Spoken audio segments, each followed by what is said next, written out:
Hola, ¿qué tal amigos, amigas? Bienvenidos una semana más al Centro Ultrella, a lo que pretendía ser un directo, pero no pudo ser porque Antonio Piñero tiene una mala conexión desde donde está grabando, entonces me comentó que todo lo que había intentado hacer a través de StreamYard, ¿no? A través del programa que se suele utilizar para los directos en YouTube, que había sido un desastre, que se quedaba colgado, que se cortaba.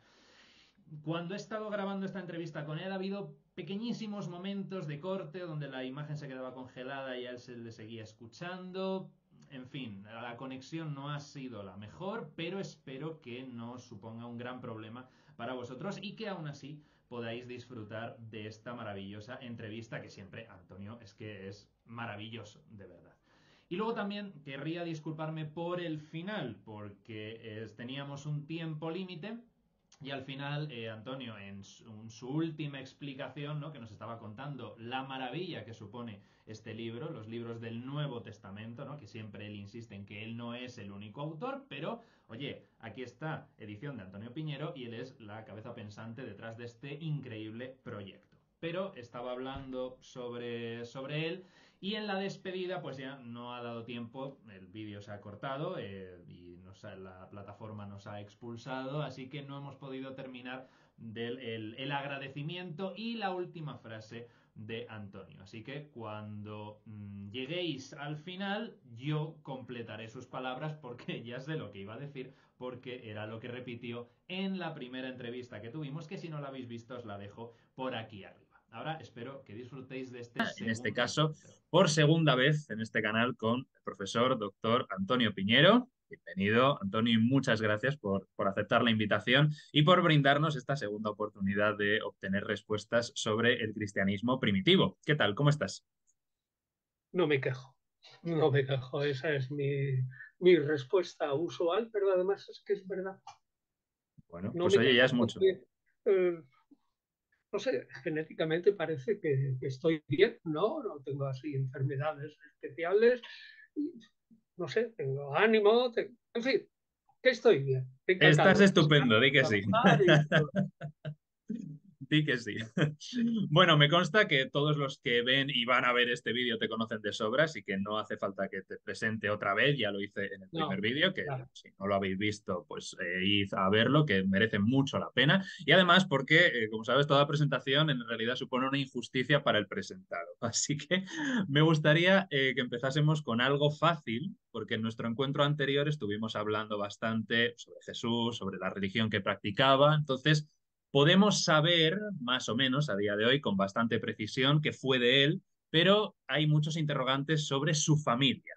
¿No? ¿Qué ocurrió con la madre de Jesús después de su muerte, con María de Nazaret? Si sabemos algo de sus hermanos más allá de sus nombres, ¿por qué no se habla en los evangelios del padre, con la excepción de la parte de la infancia, o de referirse a Jesús como hijo de José el carpintero? Si podemos saber quién fue José, ¿no? De hecho, tenemos una pregunta de Laureano Sánchez que dice si José pudo ser uno de los crucificados en la revuelta de Judas el Galileo.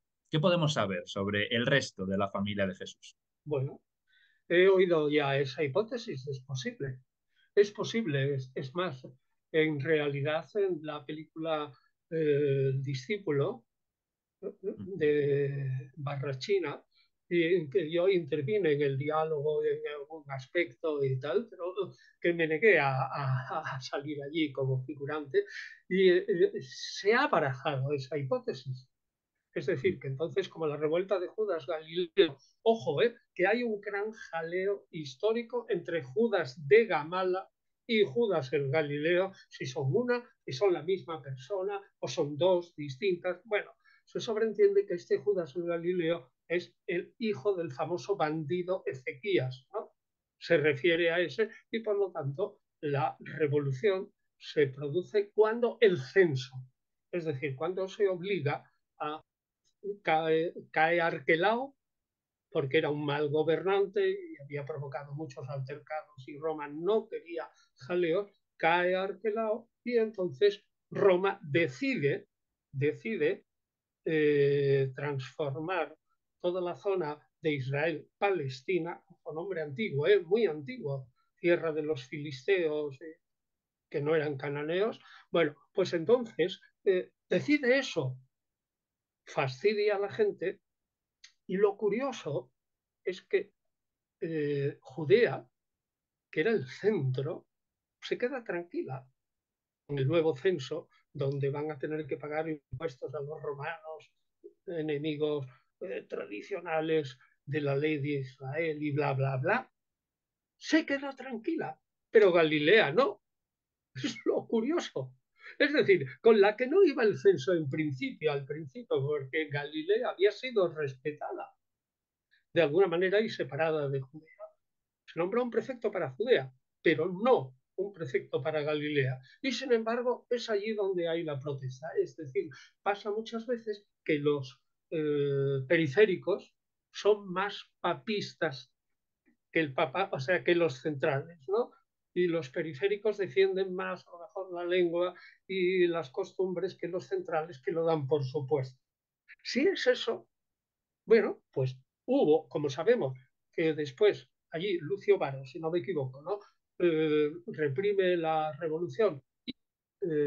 Resulta que hubo 2000 crucificados y muchísimos muertos. Pues alguien ha hecho esa hipótesis. Bueno, no se nombra a José, ya que su familia, y aquí adelanto, ¿no? Ya que su familia debía ser muy piadosa, porque los 7 hijos tienen nombres teóforos o de patriarcas de Israel. Entonces, bueno, dice, a lo mejor estaba ahí, pero eso es una hipótesis. Ahora, yo distingo entre hipótesis plausibles e hipótesis implausibles. Esta hipótesis ciertamente es plausible, pero es solo una hipótesis muy débil. ¿Por qué? Porque en general la historia antigua hace hipótesis a partir de textos, a partir de restos arqueológicos, a partir de monedas de gente ilustre, testimonios indirectos, y realmente no tengo ninguno. ¿Qué es lo que debe decir un historiador en este caso? No más de lo que yo he dicho, hipótesis plausible, pero lo más sincero es decir, no lo sé. Y punto, es que no lo sé, porque la historia no me ha dado instrumentos para saberlo. Y yo me quedo tan tranquilo en decir 1000 veces que no lo sé, porque es que es verdad, es que no lo sabemos. Si quieres que lo transforme en algo comunal, ¿no? Entre los historiadores, no lo sé. Pero bien, lo admito como hipótesis plausible. Muy bien. ¿Y tenemos ese mismo sentimiento de no saber con respecto a su madre y a sus hermanos y hermanas? Menos, porque su madre, no, ahí no, ahí tenemos una relativa seguridad porque ahí ya tenemos textos. Naturalmente alguien dirá que los textos que hablan, Marcos 6 y Mateo 10, que hablan de los hermanos de Jesús, la aparición en el capítulo 3 de Marcos, de María y sus hermanos, etcétera, todas esas escenas son redaccionales, es decir, pertenecen a la redacción de Marcos. Ahora, Marcos tampoco se inventa cosas. Se supone que, que como el Evangelio, en contra de lo que opina la gente, que dice, bueno, el Evangelio, 16 capítulos, lo escribió en 15 días. De ningún modo. Normalmente en la antigüedad también se hacían las cosas bien o se procuraba, y yo creo que es la obra de la vida de Marcos, que estuvo recorriendo probablemente la zona de Siria-Palestina, pero que quizás escribe mirando hacia Roma, para que la gente distinga entre nosotros y esos judíos que se levantaron contra el imperio. Nosotros, pues estábamos allí, pero nos fuimos corriendo, etcétera. Bueno, entonces, ahí tenemos un texto. ¿Es relacional? Hombre, si dices con una postura radical, es que todos los evangelios son leyenda. Hombre, esa no es mi postura. Es una postura escéptica, porque entonces súper escéptica no tendríamos nada. Y como además al hablar de María y nombrar no al padre de José, pone en una situación peculiar a la madre como si fuera una viuda o una mujer abandonada o que hubiera tenido los hijos ilegítimamente, es de suponer que ante ese criterio de dificultad, pues cuando nos está hablando de que la madre de Jesús se llamaba María y que era un nombre común y que la distinguía y que su marido se llamaba José, pues yo me lo creo. Ahora también digo una cosa, estoy hablando de Marcos 6 y Mateo 10. ¿eh? No estoy hablando de Mateo 1:2 y Lucas 1:2, que si me preguntas por eso, yo ya lo he dicho muchas veces, ahí tenemos textos, pero en mi modesta opinión esos textos son súper tardíos. Me explico. Si Marcos, aceptando la común opinión de los historiadores, primer evangelista, escribe 40, 42, 43 años después de la muerte de Jesús, con algunas tradiciones probablemente escritas, pero muchas de ellas orales, ¿no?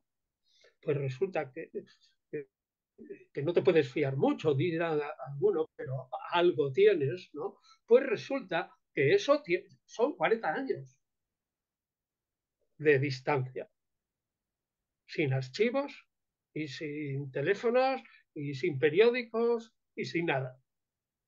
Además, ya sabéis que una de las cosas que hicieron los entusiastas apocalípticos del 66, o sea, inmediatamente que se levantan contra Roma, fue la quema de todos los archivos del templo.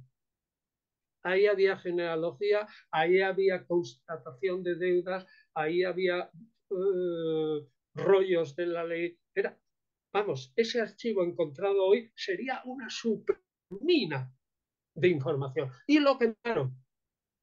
Con lo cual se hicieron un movimiento populista de decir, nosotros somos el pueblo, se acabaron las deudas, una época nueva, y por lo tanto, como es una época nueva, empezamos a cero. Sí, claro, nos han privado a nosotros de información. Y entonces resulta que como mi tesis es no muy admitida, que Mateo 1:2 y Lucas 1:2 son apéndices añadidos en la revisión de los evangelios, que es prácticamente segura. Y eso podríamos hablar. En el siglo segundo, si eso es así, en el siglo segundo pongamos que estamos 110, 120. Si Jesús murió por hipótesis, que tampoco lo sabemos, que dudamos si el 7 o 8 de abril del 30 o un poquito más tarde en abril del 33. Bueno, casi consenso en el 30. Pero del 30 a 110, 120 hay 90 años. Y sin archivos. Así que la conclusión aquí está en bandeja. Y si encima contrasta el el Jesús de Mateo y el Jesús de Lucas, y se parecen como un pimiento a una sandía, pues es que realmente dices, bueno, ¿en qué jaleo me he metido? Concedo verosimilitud a esto. Sin embargo, la gente dice, bueno, bien, ¿qué importa que el relato no sea históricamente verosímil, pero si está diciendo que se llamaba José? Pues tampoco hay inconveniente, porque uno de los hijos que aparecen en Marcos 6:3 se llama José. José, Jacob, ¿no? Y Judas y Simón. O sea, son dos patriarcas, hijos de Jacob. Bueno, una familia muy religiosa. Así que respecto a José, uno, yo no tengo por qué dudar, aunque el testimonio sea muy tarde. Dos, si no se nombra a José en Marcos 6:3, sino al hijo de María o al hijo del carpintero, bueno, pues una hipótesis es que sencilla que hubiera muerto. Y punto. Otra hipótesis que circuló es que sí, esos 6 hijos que se nombran ahí, porque son 4 más 2 mujeres que no se nombran es cosa sabida. O sea, vamos, una misoginia impresionante. O sea, que no se libran los evangelios de la misoginia general de la época. Es que no se libran, ¿no? O sea, del estado social de la época en que las mujeres pues contaban mucho menos que los varones. ¿Qué le vamos a hacer? O sea, no podemos tirarnos de los pelos ahora. Bueno, pues entonces, ¿qué digo? Pues que María, para mí, lo más probable es que fuera una viuda, porque otra hipótesis ha dicho no, claro, porque como en el siglo segundo había la tradición de que María había tenido, era una costurera, además, para peor, para más INRI, ¿no? Encima había tenido relaciones con un soldado romano y tal vez tú a saber si eso está contando una historia y por lo menos el primer hijo Jesús era un hijo adulterino y tal. Bueno, pues eso son hipótesis del siglo segundo. Pero, pero incluso Brown, Raymond Brown, su historia esa de la infancia del Mesías, dice que la hipótesis de un nacimiento, al menos de Jesús, extramatrimonial, según las leyes de los judíos, a saber, que ya estaban casados, aunque no se conviviera, es decir, una prometida, sponsus es el latín prometido, esposa es simplemente una prometida. Se supone que a los 12, 13 años se prometía, se arreglaban los matrimonios, bueno, y si eran pobres, se vendían a las hijas. Así de claro, ¿no? Al mejor postor si la hija era guapa. Bueno, pero no se convivía hasta un año más tarde.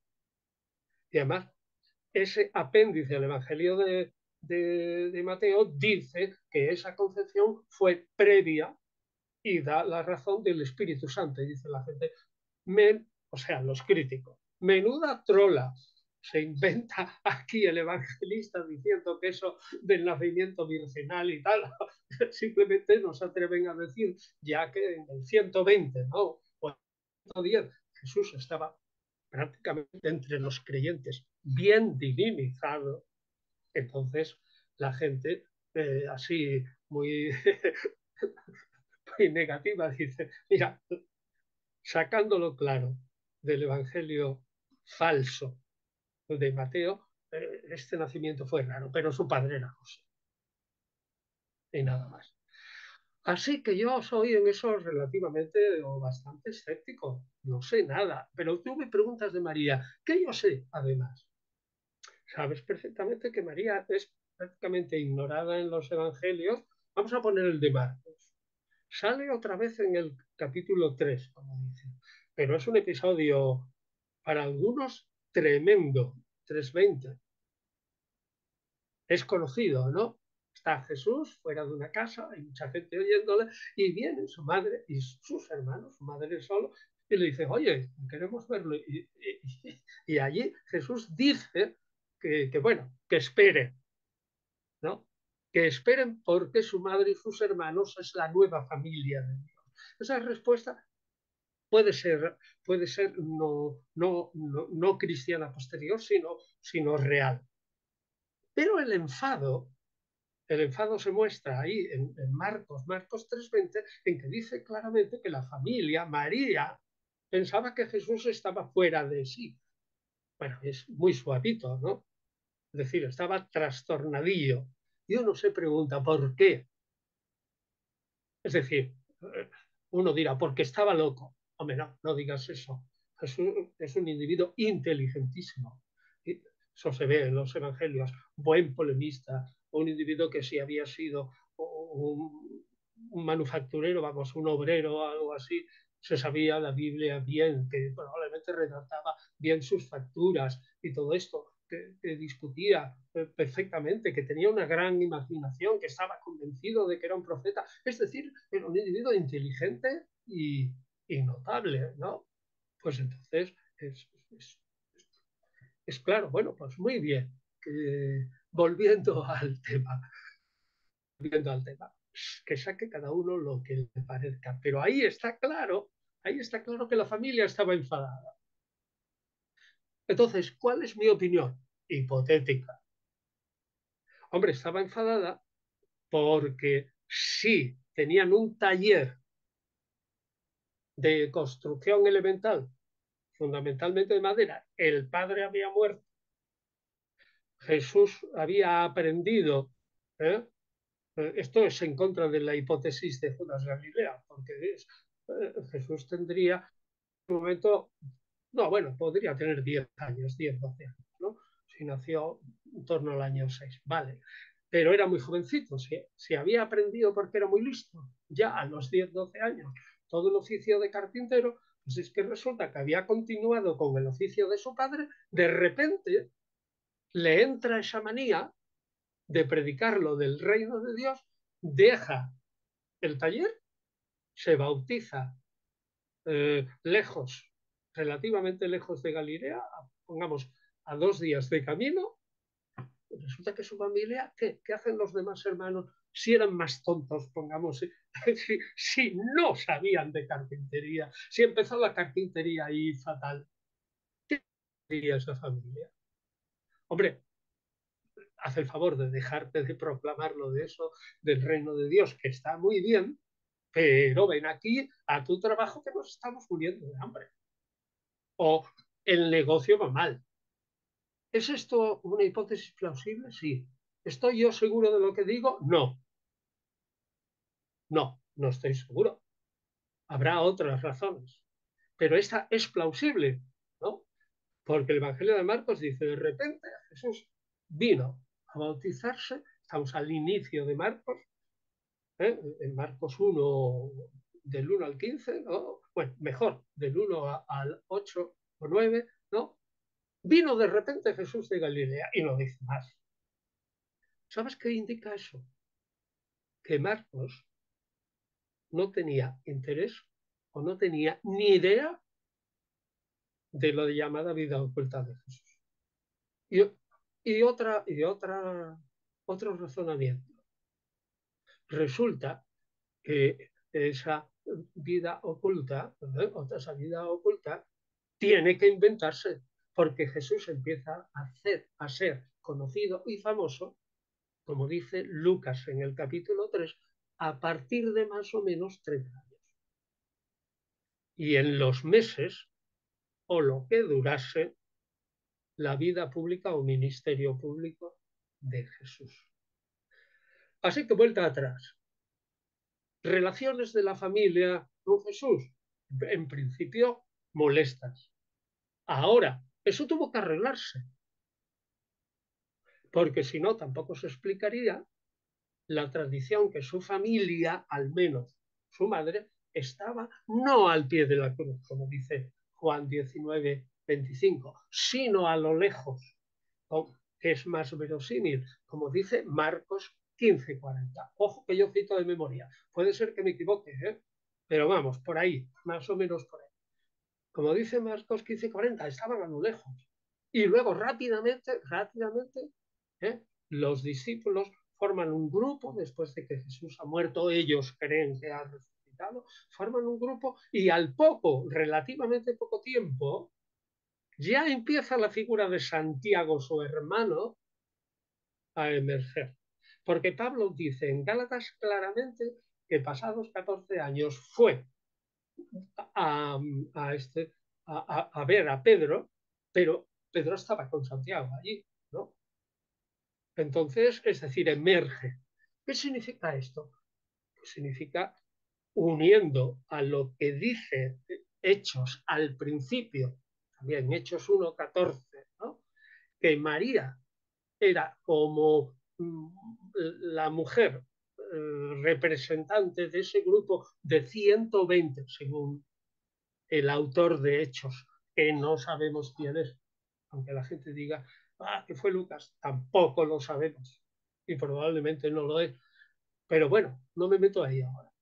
Y Hechos 1:14, ¿cuál es la persona importante? María, ¿no? Estaba a los pies de la cruz. María Magdalena, Pedro que vuelve y toda esta cosa. Es decir, que la familia a lo mejor no se enfadó tanto. Era una familia piadosa, se arregló. Y segundo argumento, tercero o cuarto, ya no sé, que, que, que la vida pública de Jesús debió de durar muy poco. No hubo mucho tiempo para quejarse. Hombre, hay que tener en cuenta que la vida pública de Jesús empieza primero bajo el manto de Juan Bautista. Esto lo dice claramente el Evangelio de Juan, claramente al final del capítulo 3 y en el 4, ¿no? Y se da a entender en el Evangelio de Marcos. Pero luego, la vida de verdad, pública y suya, empieza con la muerte de Juan Bautista. Y ahora, digo una cosa, si yo, Herodes Antipas, imagínate, o tú, Herodes Antipas, has cortado el cuello a un individuo como Juan Bautista, importantísimo, ¿eh? Como para tener un puesto en las antigüedades de los judíos de Flavio Josefo, en el libro 18, entre la lista de pretendientes mesiánicos. Importantísimo. Y para Flavio Josefo probablemente más que Jesús.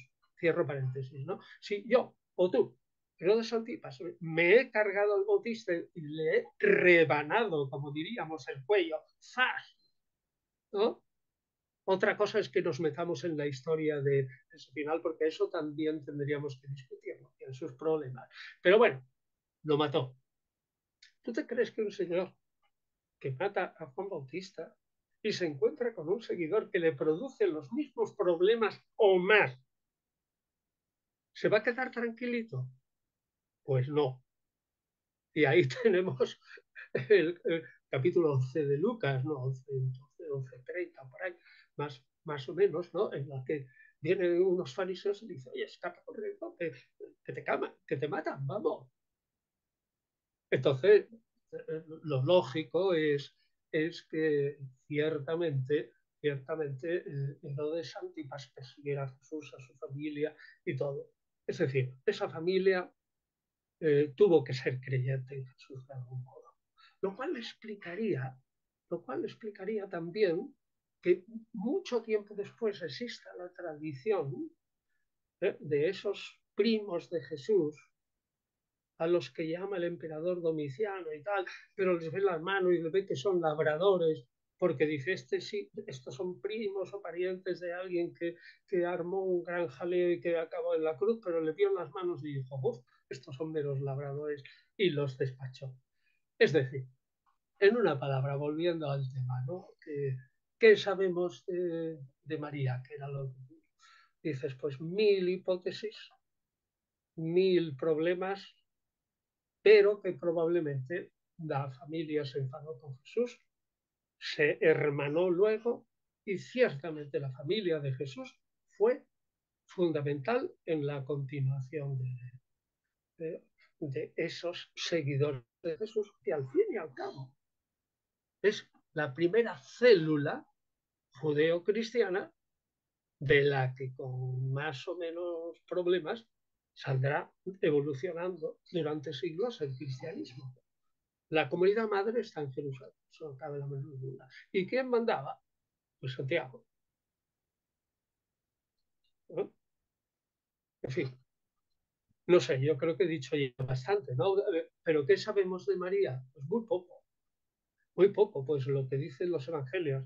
Ahora sí me dices, es que María, hay una tradición de María en Éfeso. Y yo respondo, sí, sí, pero esa tradición empieza en todo caso y remotamente con los hechos apócrifos de Juan, en la que prácticamente no, yo creo que no, aquí sí que hablo también de memoria, aunque los he editado.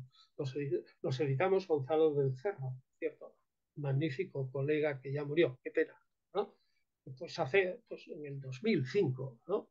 Fíjate si hace años, ¿no? Pero están ahí en la BAC, en griego, en latín, en castellano, trozos en copto, con traducción, algunos fragmentos siríacos, ahí está, ahí está. Pero eso empieza en el 180, pero en concreto la tradición sobre María en Éfeso es del siglo V, VI y VII.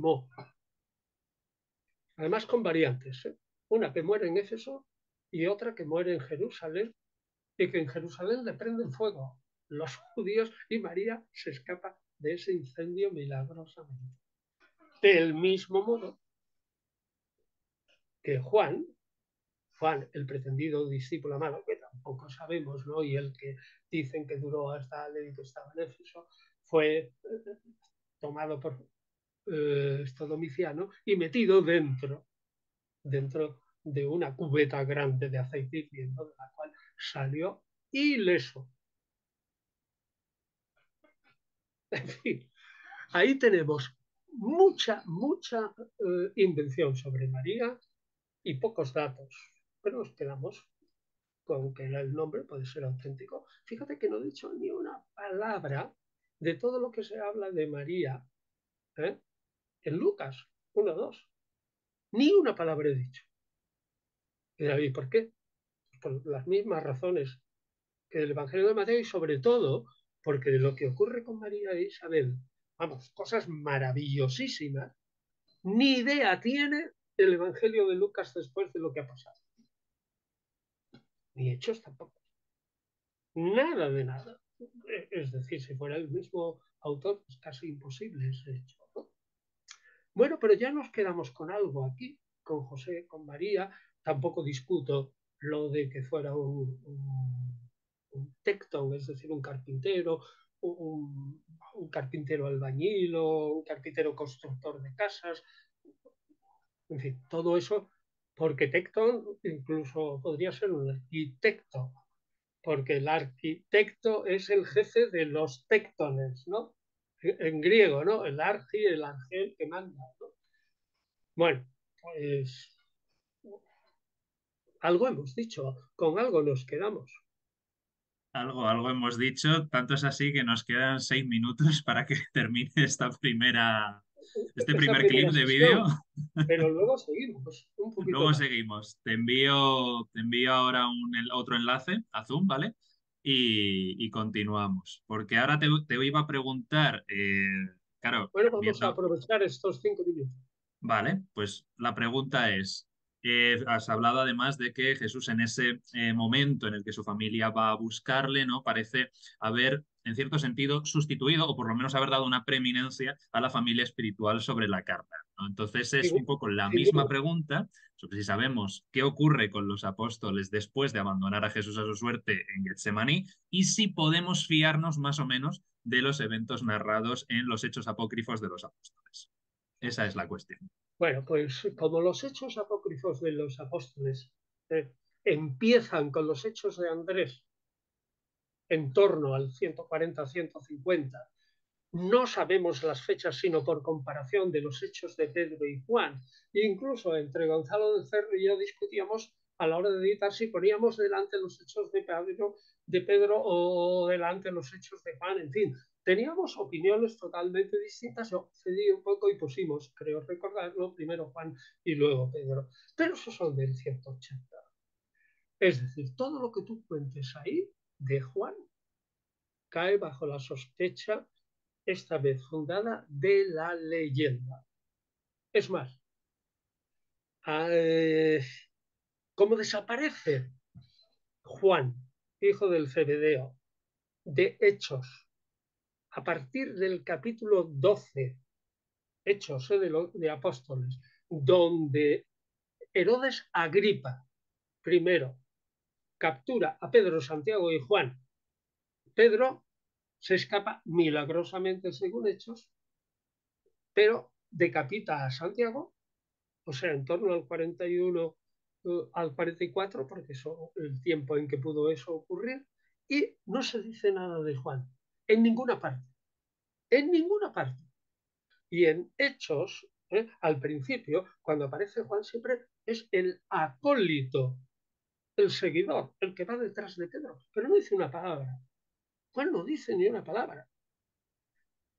Solo el que habla es Pedro, en Hechos. Entonces, nos quedamos otra vez que va a hacer un historiador con unos hechos apócrifos de Juan, que son 3, ese que he dicho del 180, y luego otros ulteriores que publicamos Gonzalo del Cerro y yo en el volumen 3, pero por lo menos 5 años más tarde, hacia el 2010. Los hechos de Prócoro, es decir, hechos de Juan escritos por Prócoro, y los hechos, o mejor, los milagros o virtutes en latín, cuando se ha conservado en latín. Los milagros de Juan, escrito por alguien, que no sabemos quién es. Pero esa literatura, pongamos, eso hay que consultar, lo hemos puesto en el tomo tercero de Hechos Apócrifos de los Apóstoles en la BAC, que vamos, es muy tardía, son hechos tardíos, posteriores a los hechos de Tomás, que es el último que recogemos en el volumen primero. Y es Hechos de Tomás del 250, pues esto estimamos que son de esa época o posteriores. Si no tenemos información, pues nada más legendaria, vuelvo a decir otra vez que no sabemos. Valor histórico de los hechos de Juan, pues le dedicamos bastantes páginas. Ahí en esa publicación, Gonzalo del Cerro y yo. Y digamos, claramente esto no es un valor histórico ninguno, en cuanto si no es un valor de historia de la Iglesia, de literatura en torno a los primeros apóstoles, más o menos inventada, porque apenas se sabía más que los nombres. Eso sí, de la evolución de la teología, de las creencias populares. En fin, para todo eso los hechos apócrifos son formidables. Pero para decir algo serio de los apóstoles, nada de nada. Nada. Algo serio quiero decir histórico. Es que no tenemos. Bueno, la razón es bien clara. Al principio, los judeocristianos están absolutamente convencidos de que Jesús iba a volver pronto. No se pusieron a escribir de inmediato.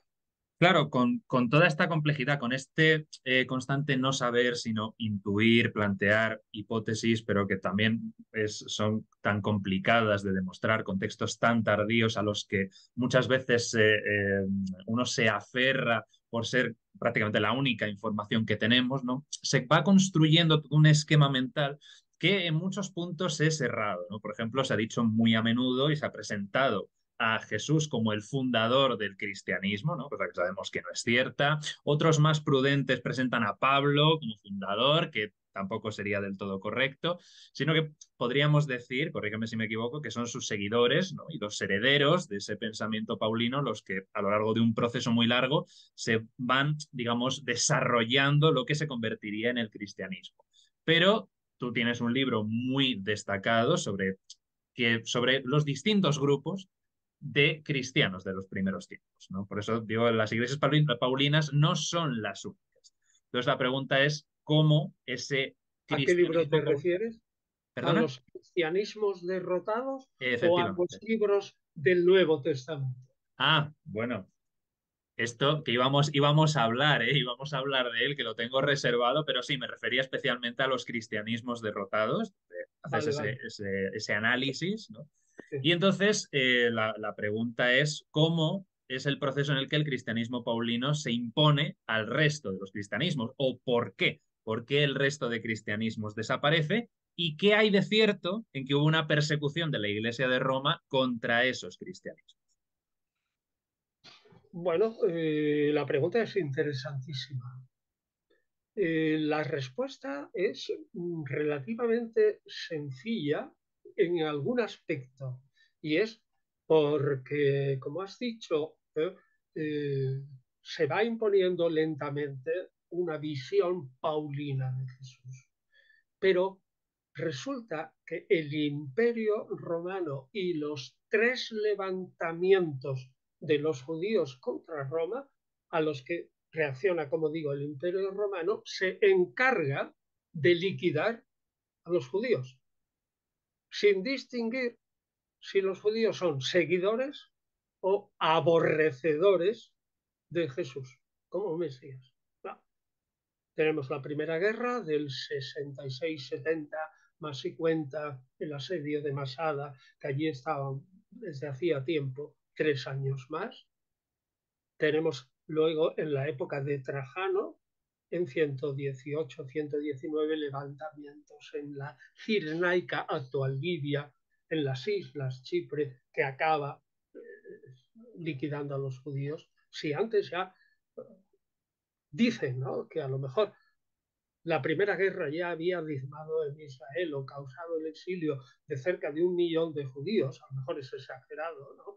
Pues también viene después el aporreo de Trajano, aporrear así a los judíos y matarlos en 118-19, y ya el colmo fue su segundo gran levantamiento en tiempo de Adriano, desde el 130-131 hasta el 135. Es decir, los seguidores de Jesús, los que de verdad podían conservar el mensaje de Jesús, van desapareciendo de la historia. Y entonces, esa es la primera razón. Y la segunda, es totalmente cierto, como dice Hechos de Apóstoles en el capítulo 11, que esos judíos que salieron de Jerusalén empujados por los mismos jerusalemitas y que una especie de persecución en la que curiosamente persiguieron a algunos discípulos de Jesús y sin embargo a los apóstoles los dejaron sin perseguir, capítulo 8, esos se pasan por las islas. Y al principio, dice Hechos, solo predican a los judíos. Es decir, están convencidos de que Jesús es el Mesías. Pero salvo la historia de Felipe y el eunuco de Etiopía, que en Hechos al principio, que a lo mejor ese eunuco era un prosélito, es decir, que no rompe esa estructura de que los primeros diaspóricos, es decir, judíos expulsados a la diáspora por la primera persecución, entre comillas, judía, ¿eh?, en Jerusalén, Hechos 8. Luego, los mismos Hechos dice, de repente en el capítulo 11, que esos fueron unos judíos de ese estilo quienes empezaron a predicar a Jesús como Mesías a los paganos.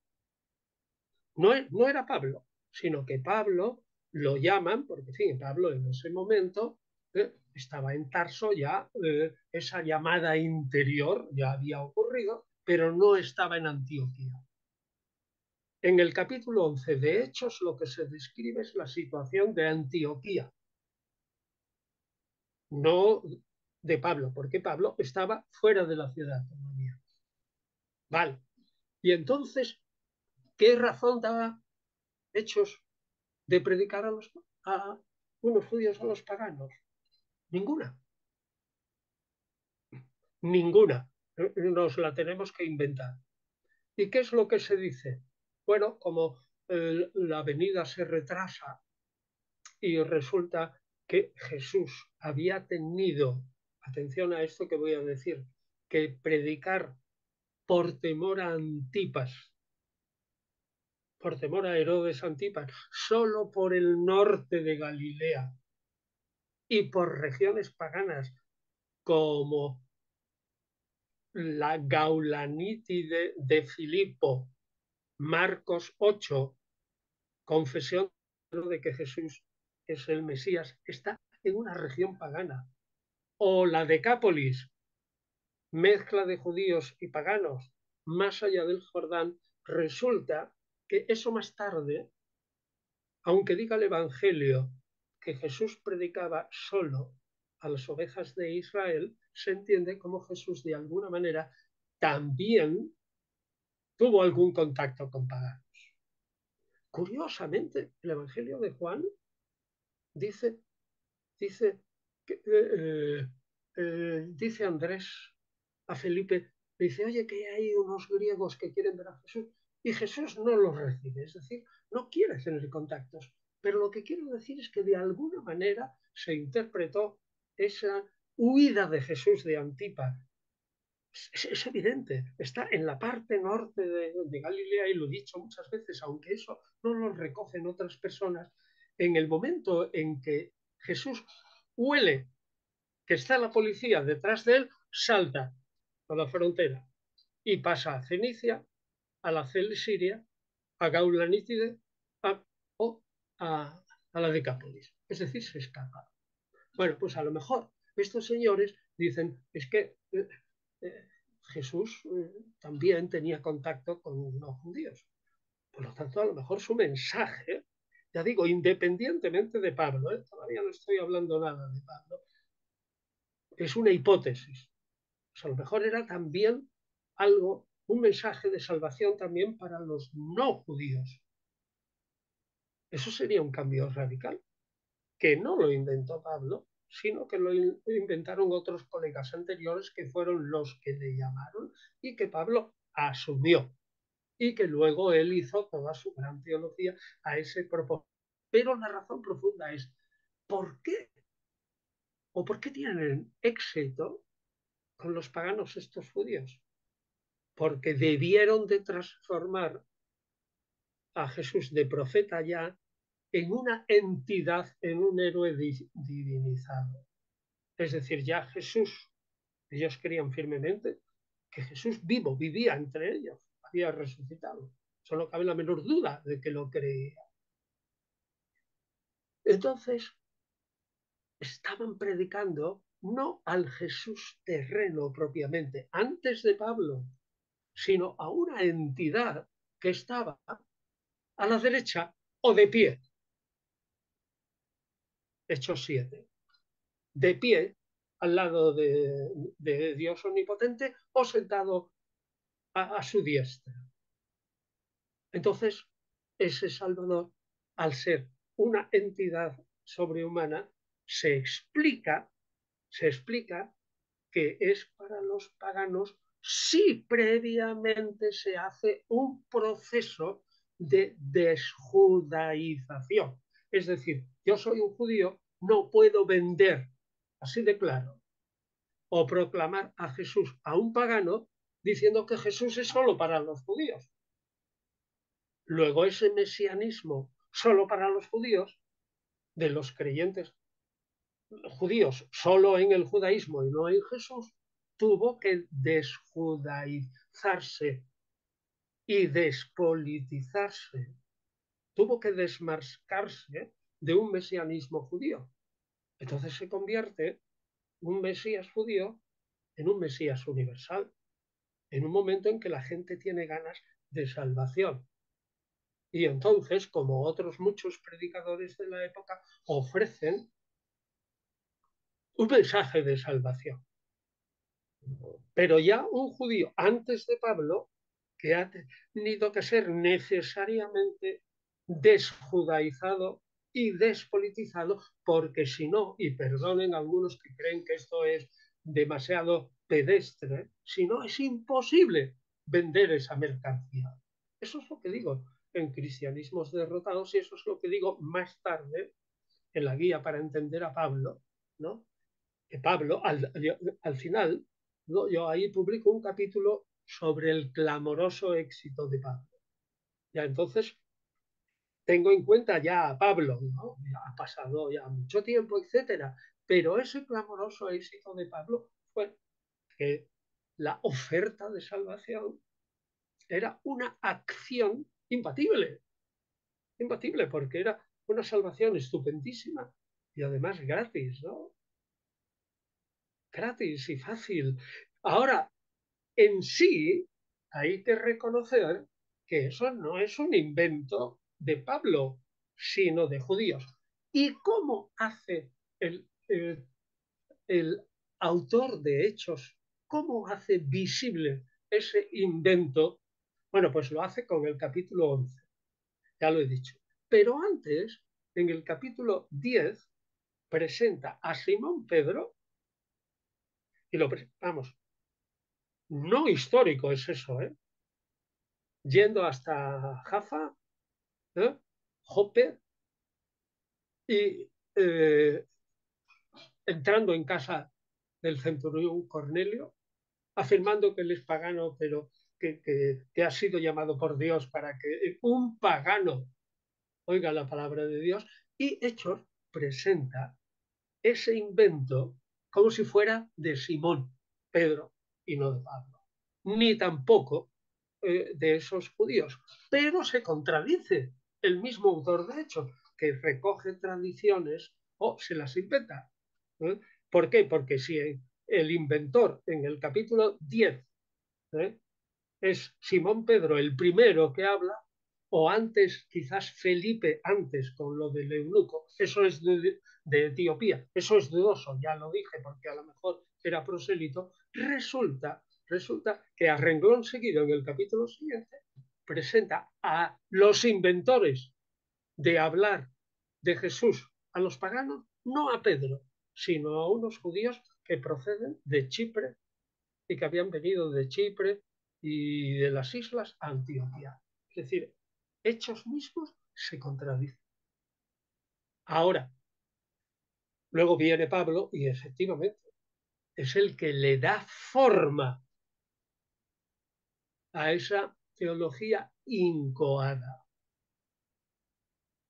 que es, repito, una desjudaización, una despolitización de Jesús y naturalmente unida a una divinización de Jesús que cambia de Jesús, de un héroe mesiánico judío, a un héroe universal. Claro, eso se vende bien entre minorías,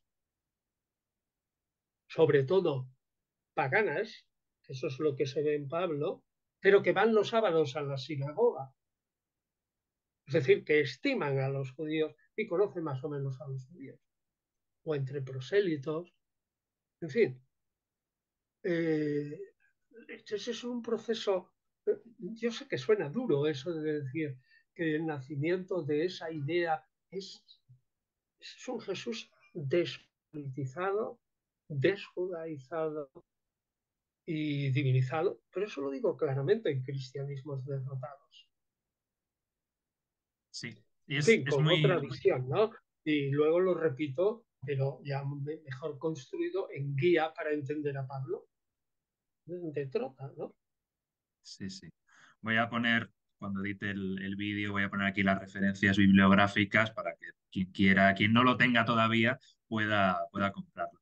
Y me gusta mucho porque te has adelantado a una de las preguntas que plantea Abdenul Prado, que decía si puede afirmarse que Pablo de Tarso piensa al judío Jesús, no solo sus palabras, sino su humanidad, desde una matriz filosófica griega. Si puede decirse que el cristianismo paulino supone una helenización del judaísmo. Sin duda alguna, sí y no, porque la matriz, la idea nuclear de Pablo es que el caos del mundo, en el momento determinado por Dios, tiempo mesiánico, Gálatas 4, aparece Jesús.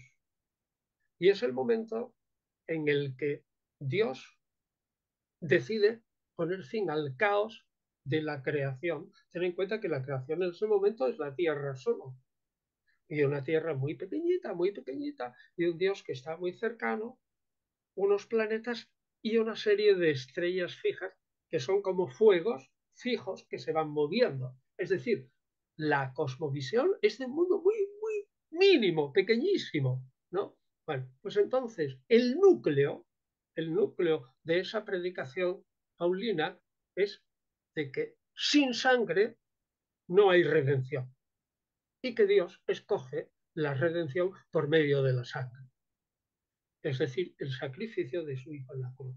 Entonces, ese esquema es mediterráneo oriental. Se da lo mismo en Grecia, en Roma, que en Judea, es decir, sin sacrificio humano. Y eso sí que lo explico, creo que es bien en la guía para entender a Pablo. Eso es exactamente un esquema del Mediterráneo oriental, y pongo el caso de Giel de Betel, ¿eh? Que sale en Josué y luego en Primeras Reyes, que es muy sencillo. Este Giel sale en Jueces, un individuo que es un rey que logra meterse en Jericó, pero sabe que los otros reyes se van a apoderar de Jericó. Jericó es una ciudad que tiene un oasis, todo el mundo quiere tenerla, ¿no? Y Josué aparece y dice, al precio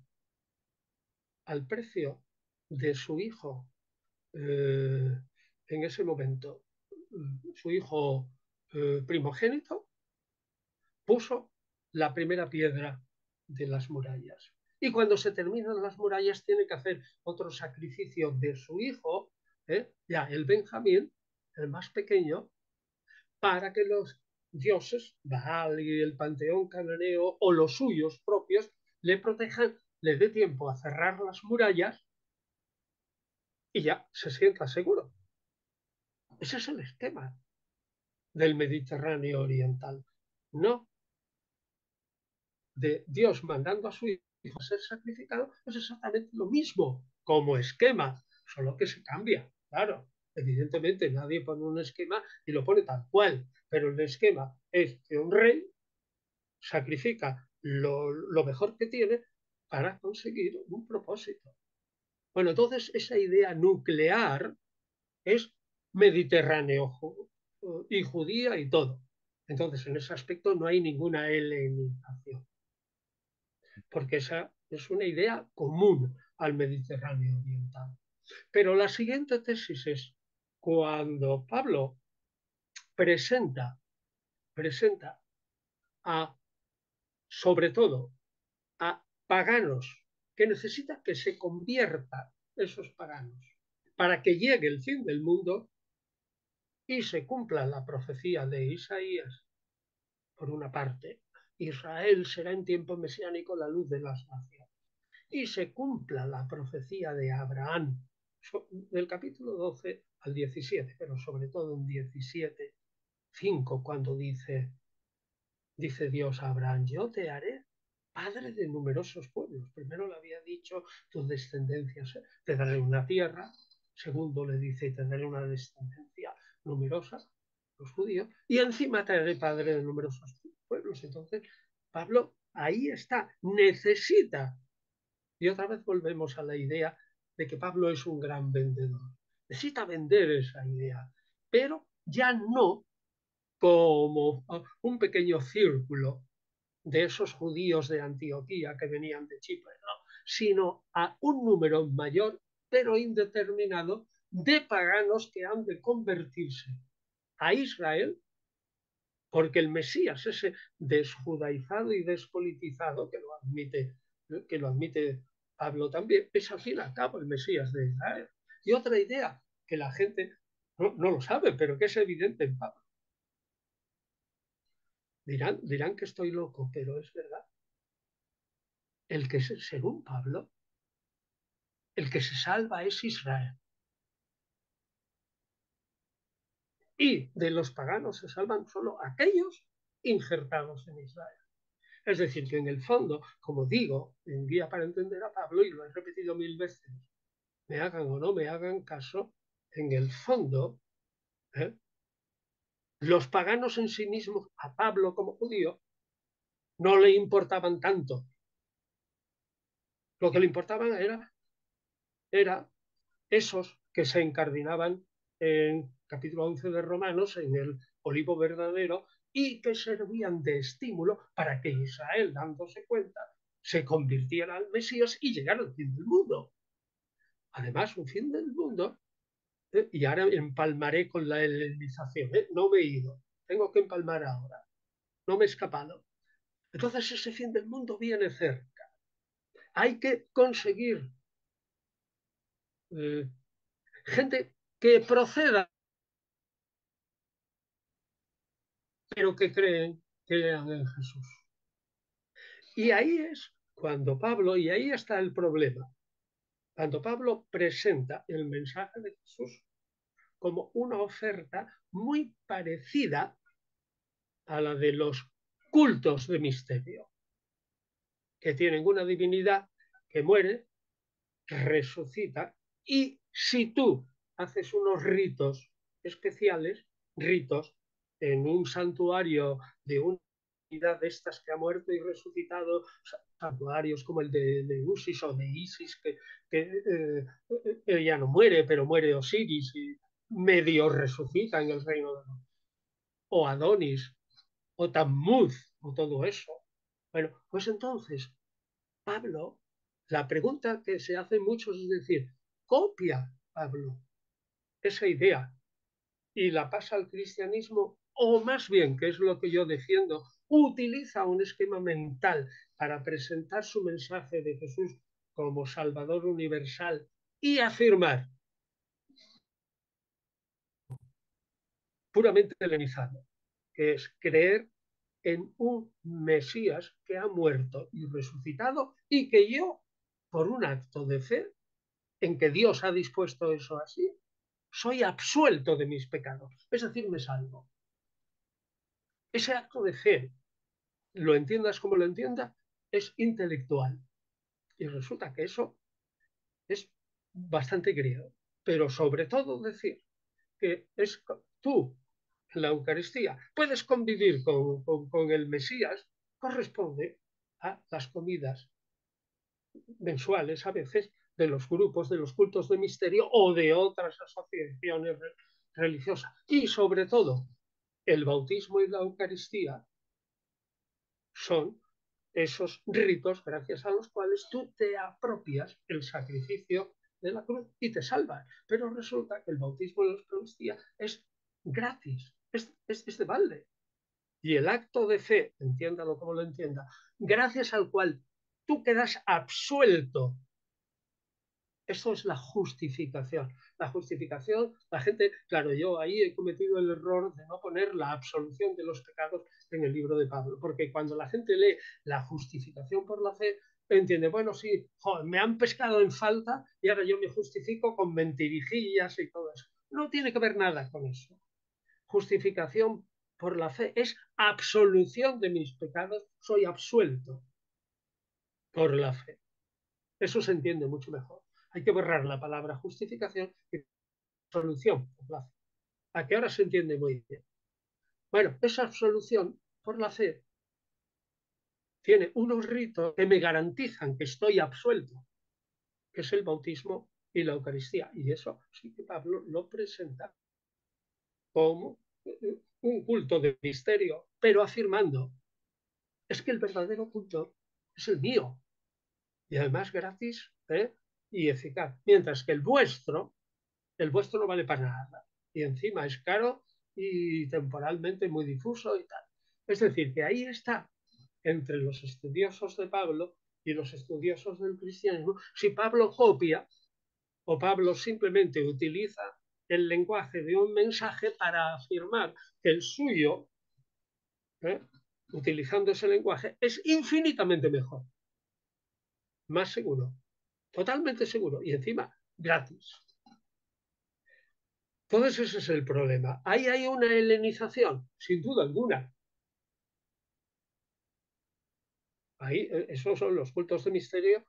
Dirá alguno, oh, es que proceden parte de Persia y tal. Bueno, de acuerdo. Pero los cultos de misterio y órficos están desde el siglo VII en Grecia. Y Pablo no fue a Persia a aprenderlo, sino que eso lo aprende en Tarso de Cilicia, que era una ciudad griega. Griega. Es decir, pertenece a la cultura griega. Eso es una helenización.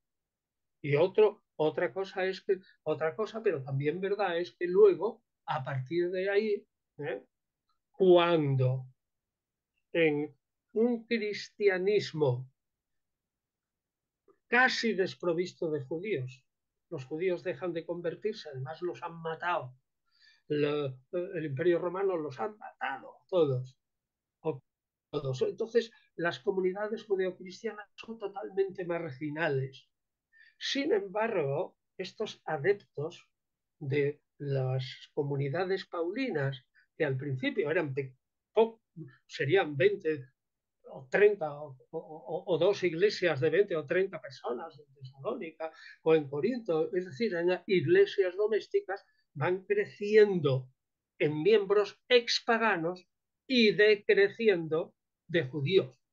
Es evidente que ese mensaje ya despolitizado, desjudaizado, es evidentísimo que también se heleniza y a toda velocidad. Y la prueba es que ya Orígenes, y bueno, primero antes Clemente de Alejandría, incluso Tertuliano, eh, en el área latina, pero sobre todo en el área griega, en el Mediterráneo oriental, donde tiene una gran expansión el cristianismo hasta Roma, ¿no? Y el norte de África, pues de lengua prácticamente griega, pues entonces se están utilizando vocablos griegos y conceptos griegos. Y viene Clemente de Alejandría y utiliza conceptos griegos para explicar ya propedéuticamente cómo es el cristianismo. Y no digamos todos los padres orientales con orígenes desde el 230 al 250, estamos en el siglo III. Solo eso es, solo ha pasado a lo mejor 130 años después de que se escribía, digo solo, el Evangelio de Juan. Además resulta que tanto Pablo como Juan están imbuidos de una atmósfera gnóstica. Y esa atmósfera gnóstica, aunque judía, ha nacido en el judaísmo, es en el fondo muy helenizada, porque interpreta el Génesis, el Antiguo Testamento, en otras partes poco, y el Nuevo Testamento lo interpreta al modo griego. Es decir, que tenemos ahí una confluencia que va a llevar a una helenización del cristianismo de una manera absoluta y real.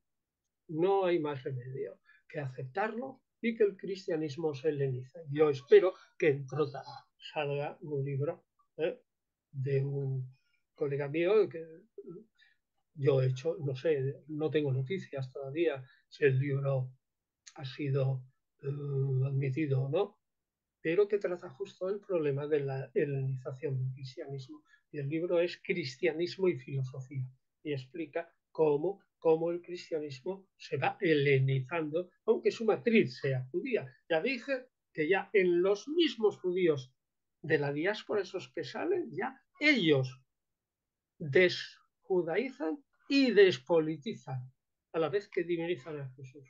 Es un triple movimiento. Es decir, es una cosa impresionante, pero es que es así. Los orígenes del cristianismo, por mucho que otros digan que no. Y claro, yo, si a mí me pones una soga al cuello y me dices, a ver, decídete entre si Pablo copió o simplemente utiliza el mensaje para decir el mío es mejor. Yo creo que Pablo no copia, y los pongo claramente.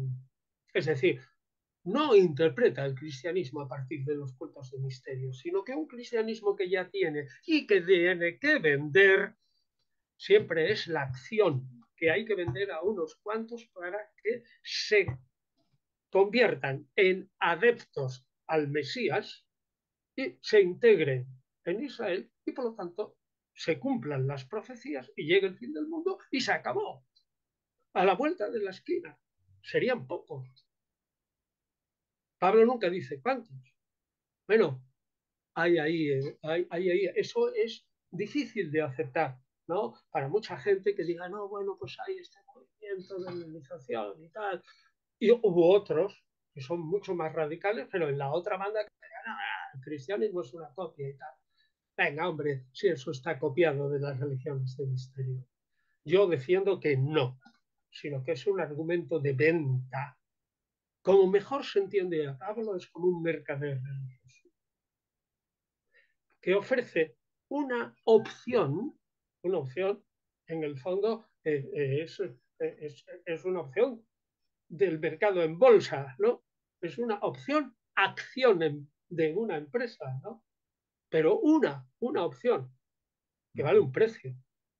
Precio tienes que dejar a los dioses de los paganos, tienes que perder los amigos y todas esas cosas, y tienes que tener un mesías muy raro y todo eso y tal. Pero la recompensa es bárbara. Te unes con él, ¿no? O sea, resucitas con él en el bautismo y te unes con él en la Eucaristía y luego la salvación eterna. Genial. es genial.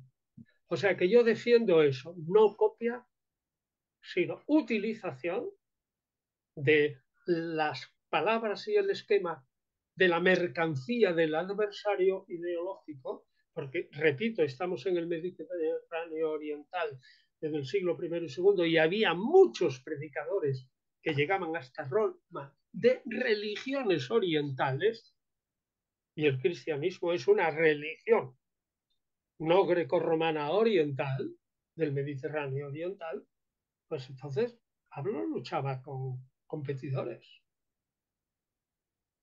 Allí, a ver, por eso digo, cuando Pablo se interpreta como un mercader, ya sé que traductor, traditor, es un traidor, ¿no? Yo estoy simplificando a Pablo. Pablo se me oye, a lo mejor me degüella, ¿no? Pero, pero no creo, porque es la manera de entenderlo, ¿no? No que Pablo fuera un mercader, pero la mejor manera es, él necesita vender ese mensaje, porque si no lo vende no llega al fin del mundo. Así es, y muy importante que lo comentes porque sí, es un discurso muy extendido en redes sociales, esto de que Pablo simplemente copia las tradiciones y los cultos mistéricos del Mediterráneo Oriental y que ya está, y eso es el cristianismo, ¿no? Y bueno, se suele utilizar muy a menudo. Hablando de mercaderes, nos quedan 5 minutos, así que me gustaría que para quien no lo conozca todavía, por Dios, Antonio, cuéntanos un poquito sobre esta joya maravillosa. Bueno, sí, yo sé, es un libro no mío solo, ¿no? Lo hemos hecho 5 personas, pero de Mm. la parte ideológica, yo tuve la idea, ciertamente, pero muy pronto. O sea, lo tengo puesto en las redes desde el 2007 o por ahí sin conocer, o sea, nada, era una idea elemental. Es decir, hay que hacer un Nuevo Testamento desde el punto de vista de la universidad. Histórico. Ha tardado mucho. No salió hasta el 2021 con muchos procesos. Aparte que ese libro, fíjate qué fantástico, ¿eh? Yo creo que ya está pensando Trota en la 4ª edición, no me extrañaría que me lo dijeran, y salió en noviembre del 2021 Sí, sí. y tiene 1.700 páginas casi. Bueno, pues entonces, ¿qué es? Un libro de referencia para que tú veas cómo se hizo el Nuevo Testamento desde el punto de vista de la historia y de la interpretación. Entonces, es un libro, y lo he dicho 1000 veces, no militante, no milita contra nadie, no es un libro ateo, por Dios, qué cosas dicen, si ninguno somos ateos, en todo caso somos agnósticos, ¿no? Entonces, es algo que la gente pedía a gritos, sobre todo respecto a los evangelios, ¿no? Oiga, y dígame de verdad, ¿qué piensa la historia? Jesús caminando sobre las aguas, ¿no? A ver, ¿eso qué? ¿Cómo se entiende eso? Bueno, pues ahí se explica pues, cuál es la posición de los racionalistas, cuál es la posición de los católicos, cuál es la posición de los protestantes, que hay, y luego que cada uno escoja. Pero lo importante es qué hace de este libro, a mí me parece único, pues porque no tiene paralelo en el mundo, porque alguno que se parece, eh, por ejemplo, en Alemania o en Suecia, que no tiene que ver nada con esto y que yo ni los conocía cuando tuve esta idea, pero hace más de 20 años, por supuesto, ¿no? Pues entonces resulta que por primera vez se presenta un Nuevo Testamento que está hecho por seglares, no por gente de una religión. Ojo, que no va contra la religión, no va. Ahora sí que presenta una apuesta, ¿no? Para que la gente piense, ¿y para qué vale? Oye, no vale para leerlo eso como una novela, porque te da, ya siempre lo digo, como lo leas como una novela te da un ataque, ¡plaf! Te mueres. No, eso no puede ser, porque es un libro que es muy gordo. Es un libro de referencia. Y ese libro de referencia te vale pues, para... Pues, ya lo he repetido muchas veces, ¿no?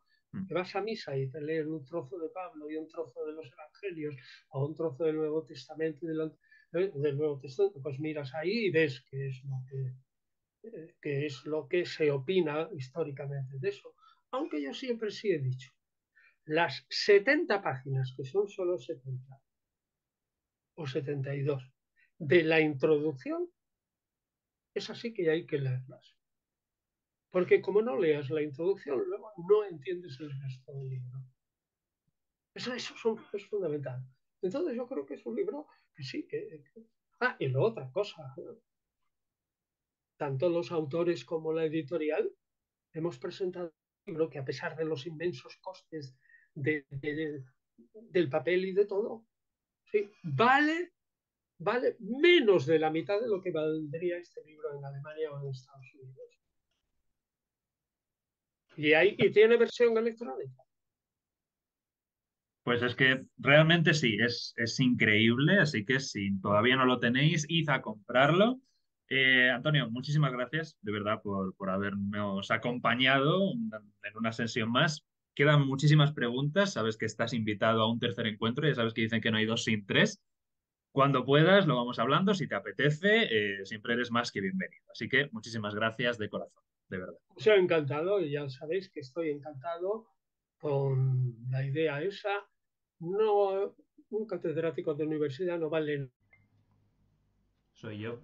Aquí este fue el corte, ¿no? Así que no pudimos escuchar la frase final de Antonio, pero como ya dijo en este primer encuentro que tuvimos, él considera que efectivamente un catedrático de universidad, en sus palabras, no vale nada sin hacer precisamente este trabajo, ¿no? Que no debe limitar su conocimiento y la transmisión de este conocimiento a los círculos más estrictamente académicos, es decir, a las paredes del aula, sino que debe llevar el aula a la gente, ¿no? Entonces es una persona, los que le conocéis lo sabéis, profundamente comprometida con la docencia en su máxima expresión, y entonces siempre tiene muy buen ánimo y está muy dispuesto, como no se cansa de demostrar, en acudir a distintos canales, por humildes que sean, no cuestiona, sino que siempre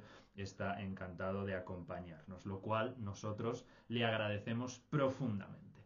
Así que hasta aquí esta entrevista, espero que os haya gustado, que os haya resultado interesante. Siento que todas las preguntas que me habéis enviado no le he podido formular todas. Mi idea era hacerlo, pero ya le habéis visto y ya le conocéis. Una vez que pilla un tema, esta, y se ha tirado media hora con la primera pregunta, así que ha sido imposible. Le he invitado a una tercera entrevista que dedicaré más a vuestras preguntas. Y espero que las circunstancias se armonicen para que podamos volver a tenerle en este canal. A vosotros y a vosotras os lo agradezco por estar aquí una semana más y confío en que os haya gustado este vídeo. Nos vemos la semana que viene. Cuidaos mucho y como siempre, Ultrella.